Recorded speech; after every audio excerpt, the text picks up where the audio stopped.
We thank Allah subhanahu wa ta'ala infinitely and abundantly. We thank Allah subhanahu wa ta'ala by night and by day. We thank Allah subhanahu wa ta'ala in ease, and we thank Allah Jalla Jalaluh in difficulty. We thank Allah subhanahu wa ta'ala for the things that we may often consider to be small blessings. And we thank Allah subhanahu wa ta'ala for the magnificence of those that we deem to be large and grand amongst His blessings. We thank Allah ta'ala for the greatest of all of those blessings, which is that He has chosen you and I to be from the people of La ilaha illallah Muhammadur Rasulullah sallallahu alayhi wa sallam. And every moment, every second of existence within the realm of La ilaha illallah Muhammadur Rasulullah is a moment of gratitude that we can never be thankful enough for. And so we thank Allah Ta'ala for that. And that is manifested even greater in the month of Ramadan. To be chosen not only to be a believing man and woman, not only to be in a gathering of remembrance, which is huge, but on top of that, to be selected to live in the most beautiful and sacred and blessed of days. And so we thank Allah subhanahu wa ta'ala for that. We ask Allah subhanahu wa ta'ala to make us from the followers and the lovers of the one sallallahu alayhi wa sallam who was most thankful. Rasulullah sallallahu alayhi wa alihi wa sahbihi wa sallam. We ask Allah subhanahu wa ta'ala to make us thankful like Him, to make us beautiful like Him, to make us brilliant like Him, and just to make us like Him until we meet Him sallallahu alayhi wa sallam. All of this just to say Assalamu alaikum wa rahmatullahi wa barakatuh. MashaAllah, the crowd goes wild. I'm just joking. Assalamu alaikum wa rahmatullahi wa barakatuh. Allahu Akbar. It's always a second shot with the Michigan community when everyone wakes up. Allahu Akbar. SubhanAllah, I was driving here and I was laughing, and my brother, he always says, why do you creepily laugh in the middle of us driving from Chicago? And I told him, SubhanAllah, not only has Michigan become home, but if a Thursday passes that I'm not in Michigan, I start to panic. What am I doing today? I need to go to check up on my family in Michigan. So I am so grateful and blessed and fortunate to Allah subhanahu wa ta'ala to have this opportunity with Miftaah Institute. Although we are kind of like a generic version of Thabat right now, I messaged Ustad Tariq and I was like, listen, I'm sitting in your chair, we got the rugs, we're fully stealing your vibe, we just have a generic Tariq for everyone. And all of this is tahiyah and tawfiq from Allah subhanahu wa ta'ala for us to be here. And the idea is that, subhanAllah, these gatherings of Ramadan can never be overlooked. And one of the things that we often overlook in the month of Ramadan is that we spend a lot of Ramadan really focusing and analyzing how we can maximize reward. And yet the reality that Al-Imam Al-Ghazali rahimahullah ta'ala tells us is Ramadan is in many ways like a mirror. And this is powerful. Because if Ramadan is a mirror, then when you got dressed to come here today, you might have looked in the mirror, and for me, I'm always adjusting my hat, I'm always making sure that my thobe looks at least decent with my socks, making sure that things are flowing together. And if we don't have those moments, they feel like moments of subtlety, but the reality is those moments make a magnificent difference. And Ramadan is exactly that. It's a mirror. When we get to look at ourselves in a way that we wouldn't know the reality of how we are spiritually presenting ourselves if we didn't have that time in front of the mirror. And so Ramadan is in front of that mirror. And one of the things that many of us will notice as we stand in front of the mirror of Ramadan is that there is a whole lot of adjustments that need to be made. It's not just a hat. It's not just a bad hijab day. It's a whole lot of work that needs to be done. And one of the areas of work that Ramadan really highlights is that we are a people that struggle with dua. We really are a people that very oftentimes find us struggling with dua. One of the brothers just a few days ago, he's like, Tariq, tell me to do anything. Tell me to donate $1,000. Tell me to read an entire juz every day of Ramadan. I got you on that. But tell me to raise my hands in dua and be vulnerable with Allah, and I won't even know where to begin. It's like you become like a deer in headlights, unable to really move forward in your conversation with Allah subhanahu wa ta'ala. And so in the spirit of that, I was talking to Mufti Abdul Wahab, Hafidhahullah, may Allah subhanahu wa ta'ala bless and reward him and all the muftis and the mashayikh of Miftaah. And I said, you know what, it would be a good idea to explore the ad'iyah, the dua of the awliya, and particularly the prophets and the messengers. And wallahi, it is such an insightful experience to sit with each and every single one of their ad'iyah. And the reason why that is so important is because, my dear brothers and sisters, Allah subhanahu wa ta'ala loves to be asked. And that is very different when you draw a comparison, وَلِلَّهِ الْمَثَلِ الْأَعْلَى, between the creation and the creator. Allah subhanahu wa ta'ala loves to be asked. And what angers Allah, what frustrates Allah, what disappoints Allah subhanahu wa ta'ala is not being asked. And many of us, in the spirit of being shy with Allah, in the spirit of being embarrassed with Allah, we don't ask. Because it feels like Allah subhanahu wa ta'ala has already done so much for us, so how dare I ask for more? When in the reality, the nature of Allah subhanahu wa ta'ala is such that asking Him allows Him not only to give us more, and this is important, but asking Allah allows Him to love you more. And who wishes not to be loved more by Allah? You know, when even a mother, and no one, the closest thing that we have to divine love in the dunya is the love of a mother for her child. And to some degree, a mother loves to be prioritized by her child, to be the one that the child asks, right? And yet, subhanAllah, even the mother, with this divinely unique love that she has innately for her child, even the mother struggles. Like one of the most magnified traits of a mother is burnout. Because at some point of time, no matter how much she loves her child, she struggles to be able to give from the same vessel of herself to her child, even if she wishes to, even if she loves to. And yet Allah subhanahu wa ta'ala, as Al-Imam ibn Abdul Barr rahimahullah ta'ala, he says, إِنَّ اللَّهَ يُحِبُّ أَن يُسْأَلْ.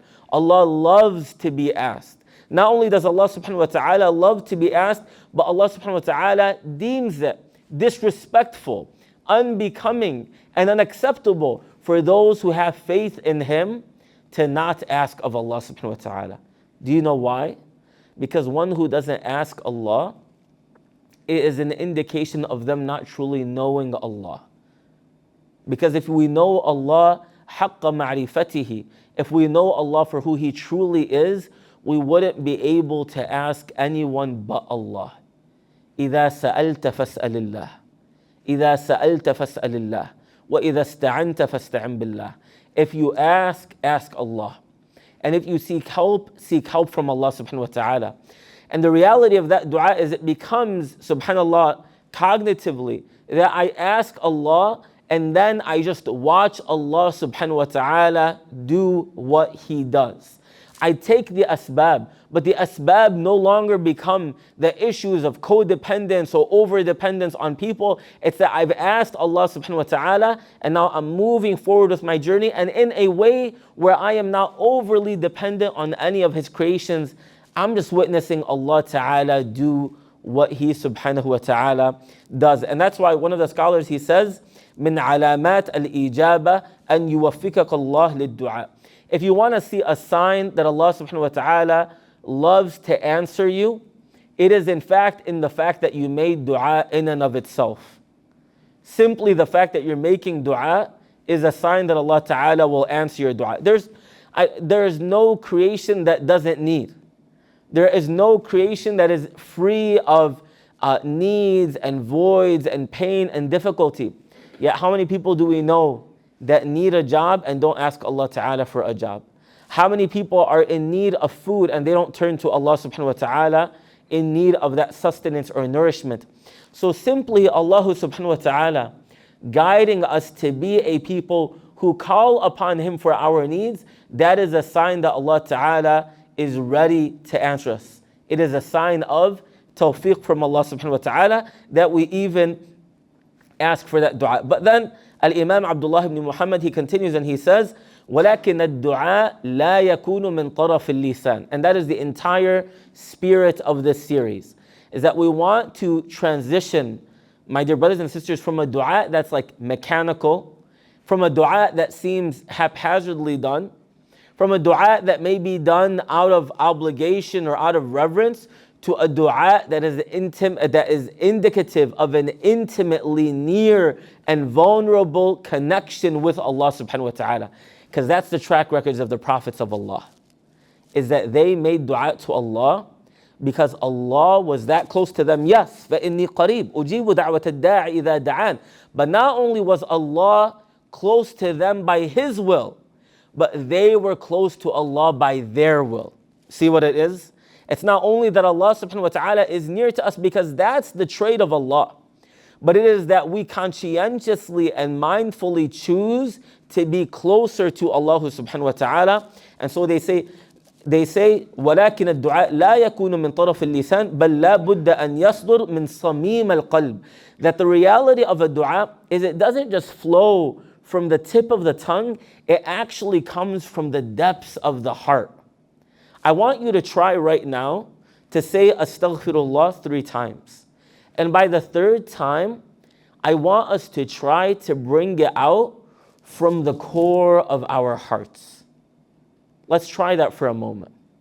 So much so that we go to Sayyidina Adam alayhi salam and we hear him saying, "O Allah, if you do not forgive me, then I am nothing but a loser."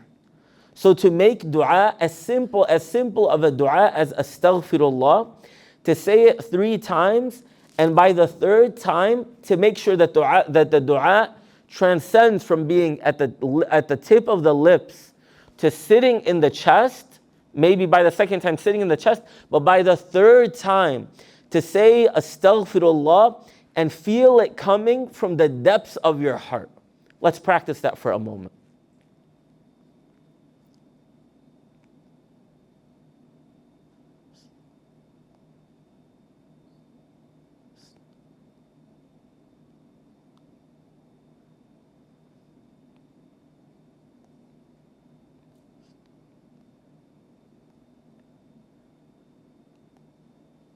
And you'll notice something that happens. And that is that by the time you make your 3rd istighfar, your 3rd time asking Allah to forgive you, what do you want to do? You want to ask a 4th time, and a 5th time, and a 6th time, because the ask is becoming more real. That the talab, the essence of your calling upon Allah, is becoming more alive.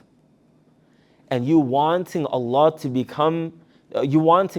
forgive you becomes something that you feel not only is a lip service, but is an action of the heart.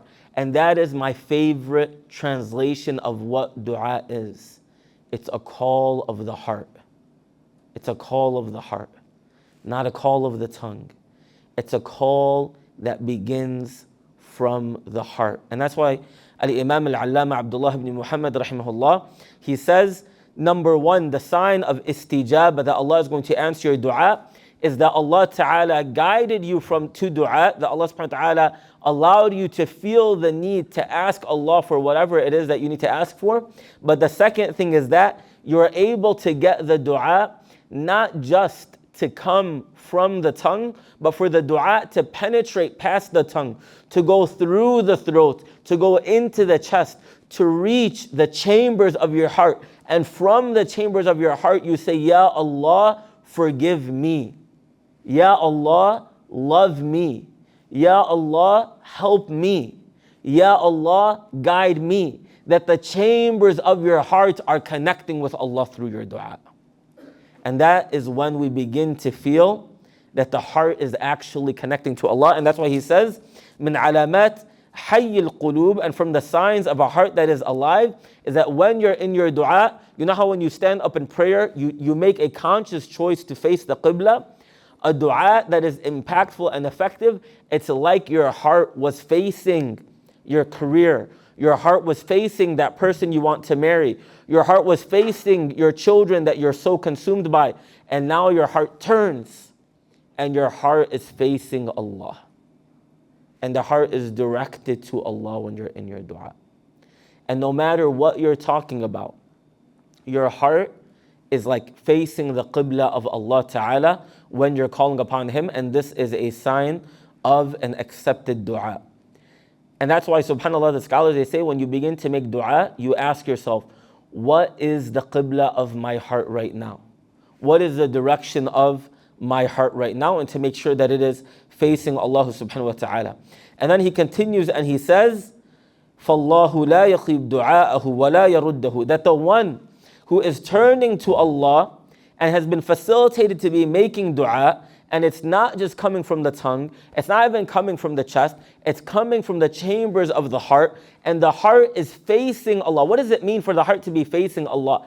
For the heart to be facing Allah, it means, Ya Allah, what I really want in this ask is not the job that I'm asking for. What I really want from this ask is not even the spouse that I'm asking for. Why I want that job, why I want that spouse, why I want that house, why I want that car, why I want everything I'm asking for. Ya Allah, really what I want through these asks is you. That the actual ghaya, the actual goal of the dua is to attain my relationship and my connection with you subhanahu wa ta'ala. And that becomes the essence of the dua. And then he says, and when that happens, Allah ta'ala does not reject. Allah subhanahu wa ta'ala does not turn away. Allah subhanahu wa ta'ala never allows, and he references the hadith of the Prophet ﷺ, never does the faqir, the miskin, raise their hands to Allah like a needy person, except that Allah subhanahu wa ta'ala gives them what they want and more. أو كما قال عليه الصلاة والسلام. And in return, not only that, but Allah subhanahu wa ta'ala pushes away the trials and tribulations, and Allah subhanahu wa ta'ala brings forward goodness that the servant of Allah wants. And that's why the dua that I wanted us to begin with from the ad'iyah of the prophets and the messengers is in fact the dua of Sayyidina Adam alayhi salam. When I referenced that brother, who when I was talking to him, he said, charge me $1,000 a day in Ramadan. I said, I'm going to take you up on that. I'm going to charge you $1,000 a day in Ramadan. He says, anything but no dua. And I told him, why no dua? He said, Tariq, it's just so awkward. I said, what do you mean? He said, it's been so long and there's just so much damage. There's so much sin. There's so much wrong. There's so much that needs to be cleaned up. Remember we talked about Ramadan being that mirror? Sometimes you look in that mirror and you're like, man, I just got to change the whole outfit. I got to change everything that's presenting right here. Sometimes when we look at Ramadan as a mirror for our soul, we're like, man, can I do an alt-delete type of thing on my soul? Because there's just too much that needs to be done. And in fact, the reality of dua is actually the closest thing that we have to an undo or an alt-delete of our actual soul. Because dua says, here I am as I am, and ya Allah, you said you would accept me like this. And so the best story that I thought we could begin with is actually the story of Sayyidina Adam alayhi salam. Because Sayyidina Adam alayhi salam's dialogue as a devout with Allah begins where? Begins where we're all trying to go. It begins in Jannah. You see, people fall into sin for two reasons. People fall into sin because they're a little bit too comfortable in the prosperity that they're in. You kind of have it made. You got the job, you have the friends, you have the money, you have the affluence, you have the clout. Everything is kind of sorted out for you, so you become too comfortable in the dunya. And when we began to witness the atrocities of Gaza, I asked my teacher, how can we make sense of this? He says, he told me, Tariq, we are an ummah that has been comfortable for far too long. And Allah subhanahu wa ta'ala allowed us to witness things that make us uncomfortable in the midst of the prosperity and luxury that we live in. Because prosperity can sometimes lead an individual to disobedience and distance from Allah. And then the other thing that happens is sometimes the human being becomes weak and vulnerable to sin, not because they're in an extreme amount of prosperity that makes them lazy and kind of relaxed in terms of obedience of Allah, but it's actually the opposite extreme. That we're facing a lot of heat, We're facing the weight of a mother who's diagnosed with cancer. We're facing the weight of a challenging time financially or the ending of a marriage. And that pressure, the pressure of the fitna, the pressure of the trials and tribulations, it weighs on us so heavily that what begins to happen? Our iman begins to crumble. And as a result of our iman crumbling, what happens? The dua and the devotion to Allah begins to fade away. Sayyidina Adam alayhi salam is actually in a unique position, because most prophets, we see them, are being tested with trials and tribulations of difficulty, not trials and tribulations of ease. And yet Adam alayhi salam in the garden, is he being tested with the fitna of ease or being tested with the fitna of difficulty? Which one is he being tested with? Not only ease, it's the ease that we're yearning for. It's the ease that we're craving for. He is living in Jannah. He's living in the place that has what no eye has ever seen, what no ear has ever heard, وَلَا خَطَرَ عَلَى قَلْبِ بَشَرٍ, that the human being cannot even begin to dream of the beauties of Jannah. Brothers and sisters, Adam was there, reaping Jannah like it was his defaulted home. So much so that the only thing that he was missing was companionship. And he went to Allah Ta'ala and he asked for companionship. And not only did Allah grant him the companionship of Hawa, Allah Subhanahu wa Ta'ala gave him Hawa from himself. Like it's prosperity upon prosperity upon prosperity. And yet what do we realize happens when there is a tremendous amount of prosperity at times? That the human, in the midst of all of this prosperity, what happens when we live in ultimate prosperity? Sometimes our guards go down and we become a little bit too comfortable and complacent. Clearly Allah is happy with me. If Allah wasn't happy with me, He wouldn't do all of these things for me. So our guards go down. And Sayyidina Adam alayhi salam had his guards go down for just a brief moment. But that brief moment of his guards going down was enough time for shaitan to do what? For shaitan to break through and to lay down the whispers that led Adam alayhi salam, living in Jannah, the place that we yearn to be in, to eat from the only, you just have to process this for a moment. There's too many analogies and not enough time to go through them. For Sayyidina Adam alayhi salam to eat from the only tree in all of Jannah that he wasn't supposed to eat from.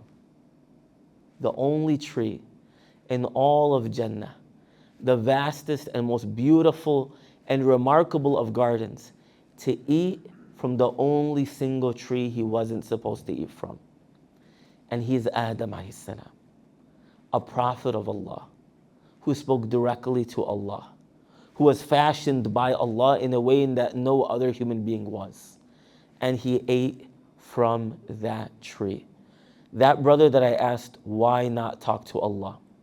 He said, because I can't get over how much I've screwed up with Allah, how much better I should be with Allah. Adam alayhi salam was living in the Jannah that we yearn for, and he ate from the only tree in Jannah that he wasn't supposed to eat from. And yet what did he refuse to do? He refused to give up on Allah. And that is the first lesson that we take from the dua of devotion. Is when you fall short with someone that you love, there are two psychological responses that a person can have. When you fall short with your wife or with your husband or with your children, there are two responses that you can have. One of them is a healthy response, the other is a toxic response. The healthy response is if I fall short with my mother, I lean into my love for my mother. The toxic response is I lean out of my relationship with her. For many of us, when we fall short with Allah, our response is toxic. We lean out of our relationship with Allah instead of into our relationship with Allah subhanahu wa ta'ala. Adam alayhi salam, the minute he's sitting in Jannah, the minute he finds that he ate from the tree, and not only did he eat from the tree, but his spouse ate from the tree, that the first thing that he does is he says what? Rabbana. We don't even need to go past this word. He says, Rabbana, Ya Allah, even though in this moment, because in moments of sin, what did we really truly forget? Dear brothers and sisters, never does a believing woman and man sin except that the reality of their situation is in that moment of sin, to some capacity, they forgot Allah. And the minute Adam ﷺ ate from that tree, some of the scholars, they say the food had not even sat in his stomach yet. The first word response that he did was, Rabbana. He remembered Allah. Because that sin only happened because we forgot Him. Some of you might be like, I'm a Muslim. I was born Muslim. I know Allah. I'm named Abdullah. I don't forget Allah. Brothers and sisters, I'm not talking about intellectually or cognitively forgetting Allah. I mean for your heart, for your soul to tremble to such a degree that for that brief moment, you forgot and I forget the reality of who Allah is. Otherwise, the servant of Allah would never delay a prayer. Otherwise, the servant of Allah would never look at haram. Otherwise, the servant of Allah would never raise their voice over their parents and be disrespectful to their spouse and children. Those moments of sin only happen because even when the mind that we are so impressed with, even when the mind cognitively registers that there is an Allah, sometimes the heart, sometimes the soul is unable to recognize the reality of Allah. And the word Rabbana is a reminder to the soul and a reminder to the heart that Allah is my Rabb. Allah is my Rabb. What does it mean that Allah is my Rabb? We can give a whole series just on Rububiyatillah, what it means for Allah Ta'ala to be your Rabb. As you've been here during this time, tolerating my poor dad jokes, during that time, your eyes have blinked more times than you can count, or more times than you can imagine counting. Your heart, we don't know or have guesstimations of how many times your heart has been beating in this time. You also don't know the mother that you left at home, the family that you leave behind when you're here, the friends that you haven't spoken to for months, maybe even years, but you trust that they are okay. We only do that because Allah is our Rabb. Because Allah is our Rabb. Allah being our Rabb means that Allah is our caretaker, our provider, and our sustainer. And if Allah Ta'ala were to stop being my Rabb and your Rabb, for just to withdraw from that, my brother and sister, for even a moment, وَلَا تَكِلْنِي إِلَى نَفْسِي طَرْفَةَ عَيْنٍ. Oh Allah, do not leave me to myself, even for the blinking of an eye. What were to happen if Allah were to leave us for just the blinking of an eye? My Shaykh commented, he says, the eye would not blink if Allah stopped being our Rabb. But Allah never stops being my Rabb and yours.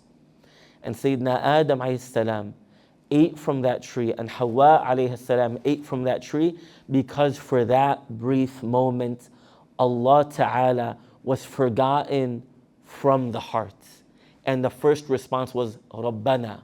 Oh Allah, I remember all of who you are for me, and all of who you are for creation, and all of who you are for my family. وَمَا تَسْقُطُ مِنْ وَرَقَةٍ إِلَّا يَعْلَمُهَا وَمَا مِنْ دَابَّةٍ إِلَّا عَلَى اللَّهِ رِزْقُهَا. That there is not a leaf that falls except by your permission, that there is not a single creation that's foot strikes the earth except that you, Allah, know of its whereabouts, know of where this creation is trying to go, and you, Allah, are the one who provides for it and oversees its care. That, Ya Allah, you are my Lord. And the beginning of dua is remembering that Allah is my Lord and yours. And Adam alayhi salam is showing us that when people sin, they respond healthily or toxically. The healthy response is to lean into Allah. The toxic response is to lean away from Allah. And Adam alayhi salam, in a matter of a moment, he ate from the tree and he leaned into Allah subhanahu wa ta'ala. We got to ask ourselves, when we sin, do we lean in or do we lean out?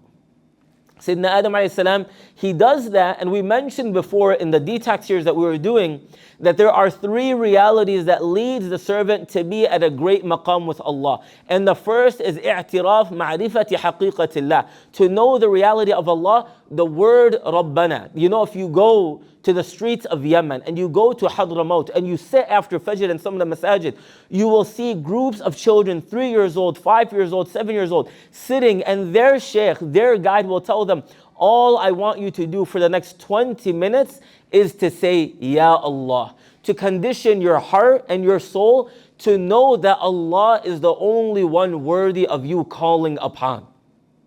And Rabbana, in the beginning of the dua of Sayyidina Adam alayhi salam, is an establishment of Ya Allah, the only one who can get me out of what I'm in is you. And the only reason, this is where it gets deep, the only reason why I am where I am is because I forgot you. The only reason why I am in the predicament I'm in is because, Ya Allah, I strayed away from you. And so now I'm coming back to you. And that's why the next thing that he did is after saying Rabbana, he says, ظَلَمْنَا أَنفُسَنَا. Oh Allah, we've wronged ourselves. When we apologize, sometimes we create a comparison of apologizing to Allah that is jaded by what it means to apologize to creation. You see, we are used to apologizing to friends. If you're one of those good friends, you apologize to friends. We likely in our lives, especially as you get older, get more comfortable apologizing to your parents. Just by night and by day, just please forgive me. SubhanAllah, the closest, we'll talk about parents in a future session, but the closest dynamic that we have to observe is that between us and our parents as well, in terms of reverence. And we apologize to our parents that when you get older, you start apologizing to them without like a direct circumstance, just defaultedly. Like you leave your parents, please forgive me. It's nothing happened, bro. What's wrong with you? Just like, no, just because I know that I generally fall short, please forgive me. When we apologize to Allah, we don't apologize to Allah because Allah is impacted by us. We apologize to Allah because we are impacted by us. We are impacted by us. رَبَّنَا ظَلَمْنَا أَنفُسَنَا مَا ظَلَمْنَاكَ يَا Allah. We have not wronged you, O Allah. You cannot be wronged. You cannot be impacted. You cannot be influenced, Ya Allah, in the process of disobeying you. In the process of turning away from you, the only one that was hurt and harmed and impacted was me. ظَلَمْنَا أَنفُسَنَا. And that level of acknowledgement, that level of recognition of saying that, Ya Allah, I have wronged me, is the core of the dua of Sayyidina Adam alayhi salam. He says, I have wronged myself. And most people that struggle with dua, struggle with the ability to get past all the excuses, all the narratives, all the fun stories that we make up as to why it's okay for us to do the things that we do. And those are lies that we tell ourselves to make the unacceptable normal. Adam alayhi salam could have said, it was shaitan. There's an external influence. There's an agenda. There's a plot. There's this guy. And he has no goal but to get me removed. And guess what? Adam alayhi salam would have been absolutely in the right to blame shaitan. And yet in the process of recognizing the role of shaitan, what did he not do? He didn't remove the responsibility of himself.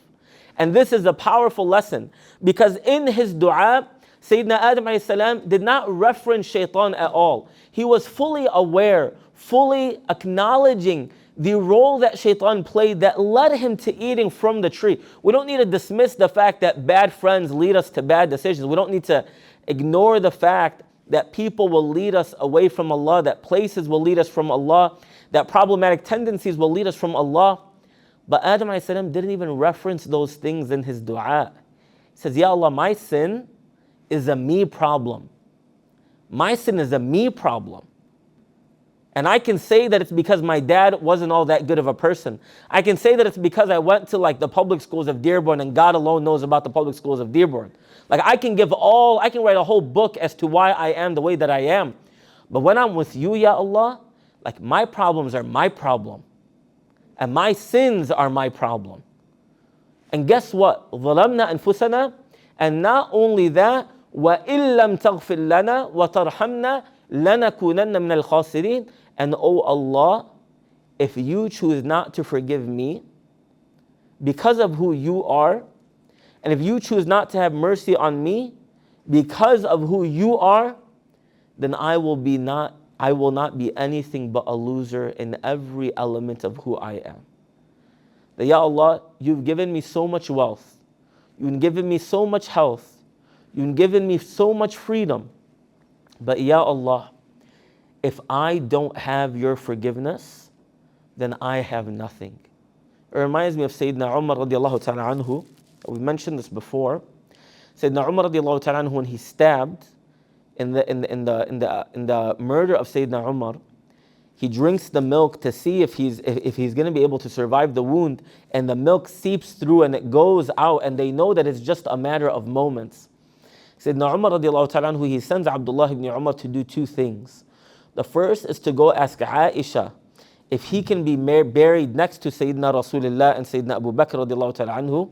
The other thing that he does is he tells Sayyidina Abdullah ibn Umar, his son, to help him get his head on the ground. And when he puts his head on the ground, Sayyidina Umar radiallahu ta'ala anhu, the people in his house are able to hear him. And he says, وَيْلٌ لِي إِن لَمْ يَغْفِرَ اللَّهُ لِي. Woe to me if Allah chooses not to forgive me. Woe to me if Allah chooses not to forgive me. A few moments ago, we said astaghfirullah about 3 times. And I wonder if in that 3 times, at a moment, we registered, what would happen if Allah chooses not to forgive me? Sayyidina Adam alayhi salam, when he eats from the tree, we eat questionable things all the time. We go to questionable places like that one tree we shouldn't go to all the time. We do things worse than what Sayyidina Adam alayhi salam did all the time. But look at the dramatic, I'm choosing my words carefully here. Look at the dramatic response of Sayyidina Adam alayhi salam when he took one single bite from one single tree in one single moment of forgetfulness.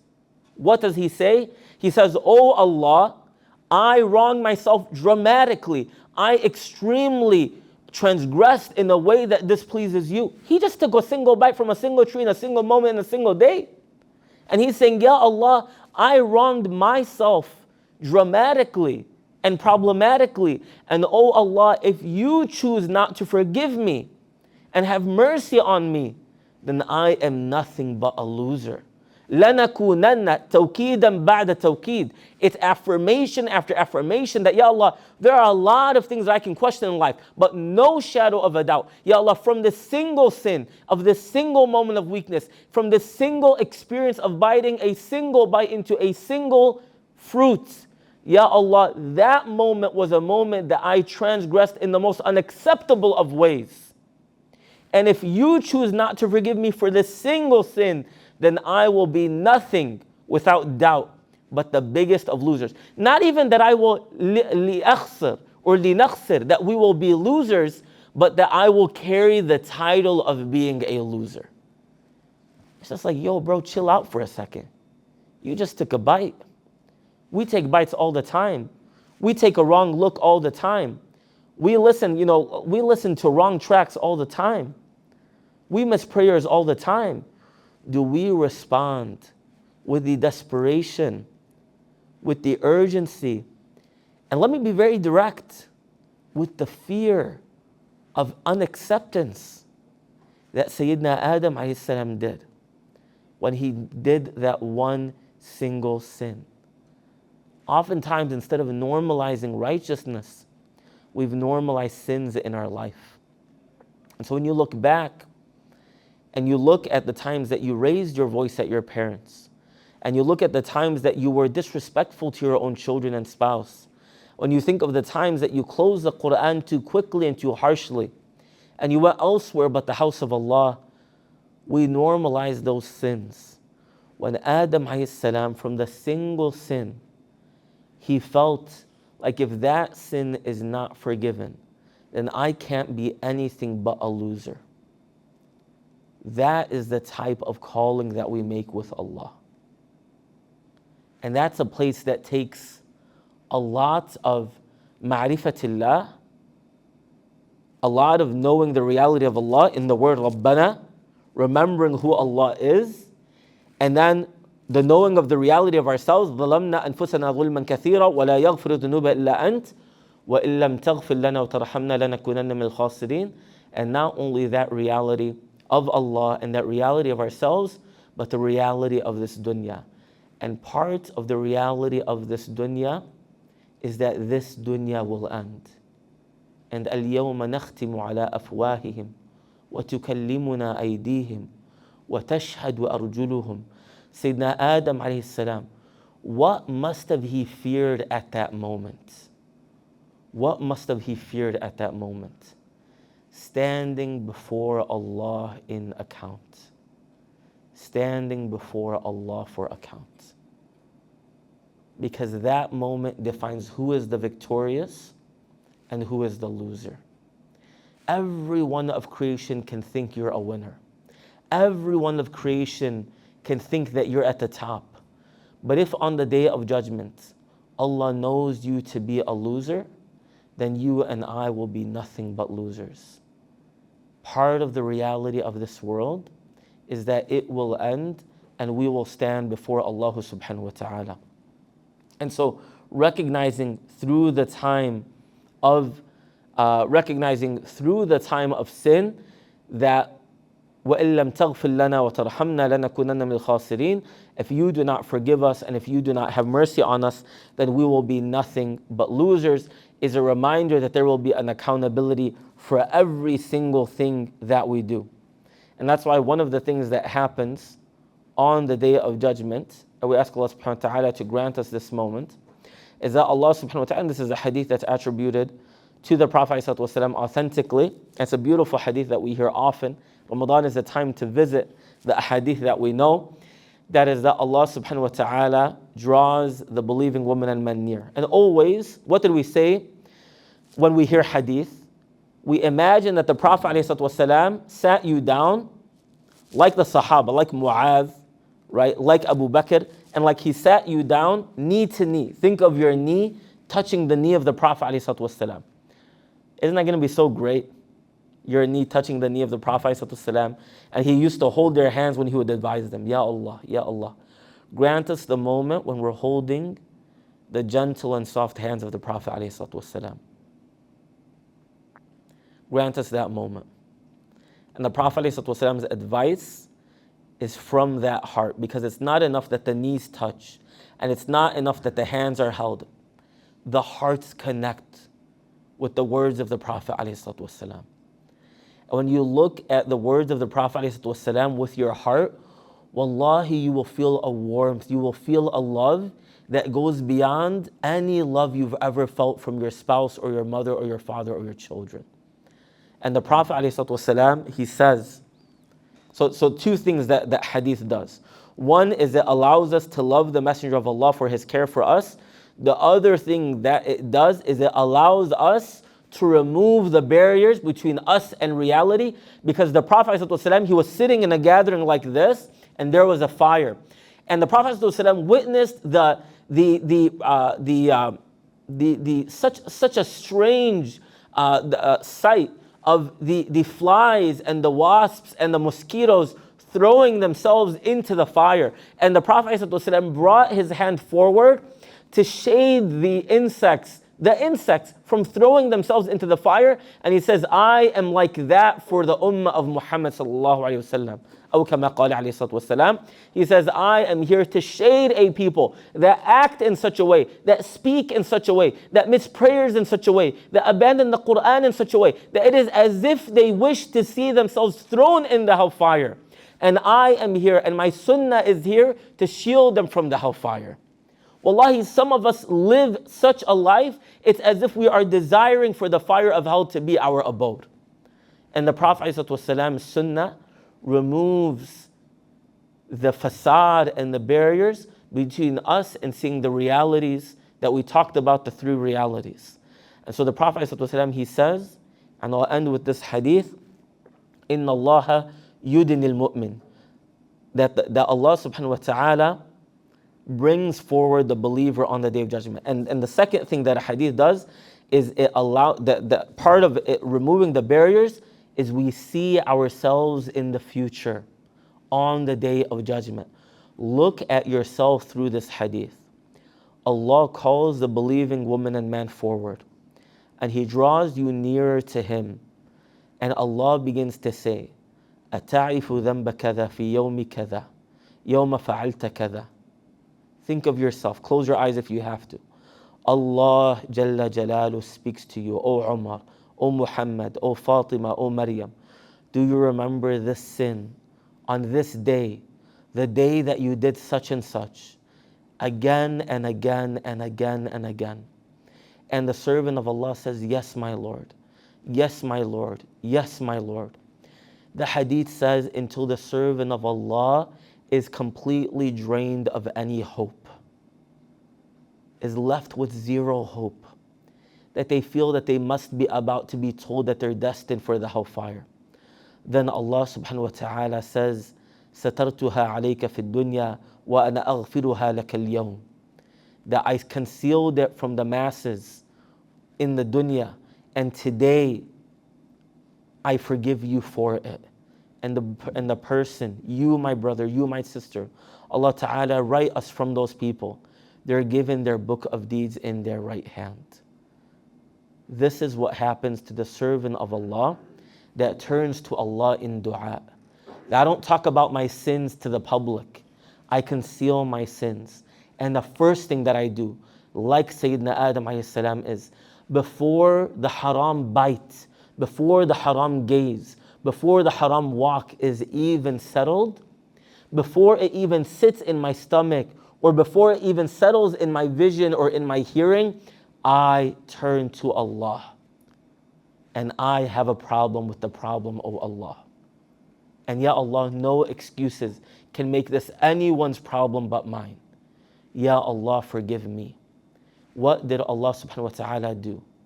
Immediately, Allah subhanahu wa ta'ala forgive Sayyidina Adam alayhi salam and forgave Hawa alayhi salam.